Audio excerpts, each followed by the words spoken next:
희망제작소의 윤석인 소장께 마이크를 넘기겠습니다. 네, 고맙습니다. 불이익을 특별히 받는 건 아니고, 저는 아예 서울시하고 일을 하지 않는 쪽으로 이렇게 생각하기 때문에 특별히 불이익을 받을 것도 없습니다. 저는 이제 조금 딱딱한 얘기 하나 하고, 좀 작은 얘기 몇 가지 아이디어 좀 드렸으면 싶습니다. 제가 저도 한 6개월쯤 전에 간담회에 참석을 했는데요. 그때 그 시정개발이란 말이 좀 우리 시대 변화를 반영하지 못한다. 그것 좀 뺐으면 좋겠다. 이렇게 첫 마디를 꺼냈는데 딱 그것만 뺐어요. 서울연구원 이렇게.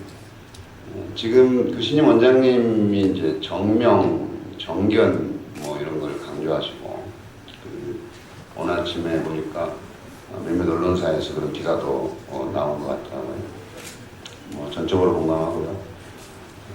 하여튼 이름을 바꾼 건 그 자체로 서울연구원 앞으로의 그 연구 방향을 암시한다고 이해를 합니다. 그러다 이름을 바꾸겠다라고 하는 것은 중요하고, 정견도 마찬가지로 이제 시민과 소통하는 그런 연구원이 되겠다. 시민의 눈높이로 연구하겠다. 이런 의지를 이렇게 밝히는 것이라고 합니다. 또 이렇게 자료들을 보니까 무작위로 시민들 100명을 이렇게 선발을 해서 1박 2일로 워크숍도 하고 그런 자료들이 나오더라고요. 굉장히 반갑다는 말씀을 드리겠습니다. 그런데 정명, 정견 이 얘기를 들으면서 좀 뭔가 허전하다는 생각이 들었어요. 좀 딱딱할 수 있는데 원래 대개 3가지를 얘기하는데 2가지밖에 얘기를 안 하셔서 저한테 하나 더 얘기하라고 비워놓은 거 아닌가 싶어서 말씀드리는데, 정립이라는 건 어떤가 싶습니다. 어쨌든 서울 시립으로 만들었는데 이제 정말 입지를 다시 돌아볼 때가 되지 않았는가. 포지셔닝부터 다시 할 필요가 있지 않나 그런 생각이 듭니다. 물론 이제 20년이면 딱 우리 지방자치 부활한 직후 그 시점에 서울연구원을 만들었다고 보이는데요. 시장 지금 민선 5기니까 직선시장이죠. 직선시장이 선출하고 직선시장이 임명하는 원장에 와서 하는 조직이니까 크게 문제가 없을 수 있습니다만은 좀 더 근본적으로 직선시장이라 그래서 늘 올바른 정책을 입안하고 집행하는 건 아니기 때문에, 특히 지금 현 시장님은 너무 많은 아이디어를 내놓을 게 뻔하기 때문에 아니오라고 하는 얘기를 계속하는 그런 이른바 시립정책연구원으로서 그걸 제도화하는 게 굉장히 필요하다고 생각합니다. 그래서 앞으로 서울연구원이 정말 어떤 원칙으로 어떤 방향에서 어떻게 서울시장과 서울시 공무원으로부터 독립할 것인가를 명확히 고민하고, 그 과정을 단시일 내에 되지는 않을 거라고 보기 때문에 상당한 어떤 시간을 두고 로드맵을 만들어 가야 하는 거 아닌가 하는 생각이 듭니다. 서울연구원에서 발주하는 것 같은데, 저한테 실무자가 보내준 자료를 하나 보니까 이 광역 단위 이 연구원들의 가장 큰 문제 1번이 독립성으로 되어 있더라고요. 독립성을 스스로 찾아가기 위한 노력을 이제 할 시점이 되지 않았는가. 20살이면 성년이 됐잖아요. 그래서 입지, 그러니까 올바른 입지를 찾기 위한 정립이 하나 더 추가됐으면 좋겠다. 정명, 정견, 정립 이렇게 갔으면 어떨까 생각합니다. 그 정립의 문제와 관련해서 조금 더 아픈 말씀을 하나 더 드렸으면 좋겠는데요. 오늘 아침 어떤 신문을 보니까 그 정부에서 그 제주도 강정마을 관련해서 기술조사 결과를 조작해서 보고하라는 뉘앙스의 뭐 어쩌고저쩌고 했다 이런 기사가 나와요.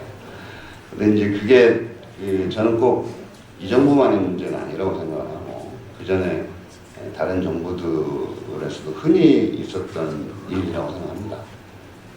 제가 이렇게 아주 간단한 예를 들면 뭐 영종도공항 진입로 지금도 연간 몇천억씩 적자나잖아요. 여기 단순히 우면산 터널만의 문제가 아니지 않습니까?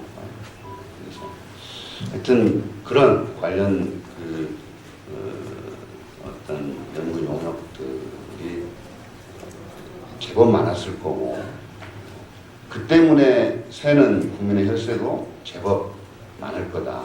지금이라도 이 잘못된 것들을 시정하고 틀어막을 수도 있을 텐데 하는 그런 아쉬움이 있습니다. 그래서 아까 이제 뭐 아카이브 역할을 말씀하셨는데 정말 최근 들어서는 제가 이렇게 자료를 보니까 공공투자관리센터라는 거를 이제 연구원 안에 신설을 했더라고요. 그건 KDI만 있는 걸로 알았는데 여기 또 이제 그걸 만들어서 심사를 했고 절반 정도는 부적격 의견을 냈다 이렇게 자료가 되어 있던데요. 지금부터 그렇게 하는 것도 중요하지만 그 이전에 했던 것들을 다시 재검토하고 혹시 잘못된 결론을 냈던 것들이 있는지를 비공개로라도 다시 쭉 점검을 해서 보고하고 그래서 지금이라도 세금이 새는 것을 막는 그런 게 필요하지 않겠는가. 그러니까 정립을 위한 과거의 성찰 과정으로서 그런 게 필요하지 않을까 하는 생각이 듭니다. 저한테 A4 용지 한 장 분량으로만 보내라고 해서 이제 그만큼만 써서 일단 자료를 보내드렸고요. 몇 가지 이제 1시간 40분 동안 이것만 갖고 얘기할 일은 틀림없이 없기 때문에 더 준비한 게 조금 있습니다.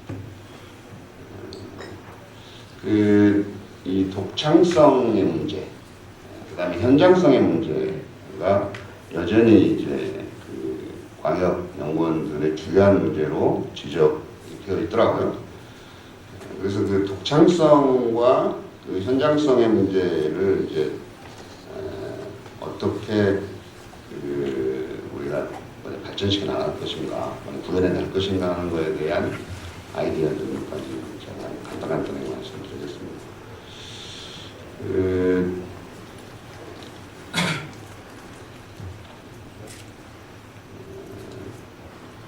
이제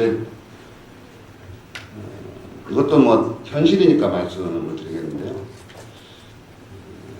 이제 뭐 국책연구소나 또는 광역연구원의 그 인적 구성의 문제인데 이게 대학 사회로 이렇게 말하자면 이렇게 흘러나가는 게 지금 안 되면서 상당히 고여 있고 그러면서 창의적인 그 연구 성과가 나오지 않을 수 있는 인적 구성의 문제가 있는 것 같다 그런 느낌이 드는데요. 이게 이제 그 시민을 위한 정말 그 새로운 입지를 가지는 연구원으로 거듭나면서 저는 그 최소한 그 똑같은 시립인 그 서울시립대와는 좀 교류할 수 있지 않을까. 인적 교류들을 적절하게 연구 인력으로 그쪽으로도 나가고 그쪽으로 나가서 연구 및 교육도 하고 새로운 어떤 수혈도 하고 그쪽 인력이 여기 와서 연구도 하고 그러는 게 필요하지 않겠는가 그런 생각이 들었고요. 같은 차원에서 이제 늘 서울시로부터의 독립 제가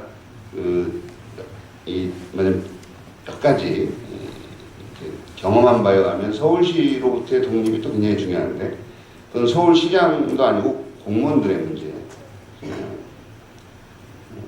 그 미국의 싱크탱크들은 물론 그 백악관을 중심으로 이루어지는 일이지만 회전부입니다. 싱크탱크의 역할 중에 인력 보충을 하는 역할들이 있죠. 그래서 지금 제도적으로 어떻게 되어 있는지 모르겠습니다만 그 서울시와의 인적 교류, 서울시와 서울연구원이 회전문이 될 수 있는 가능성도 모색을 해보고 필요하지 않겠나.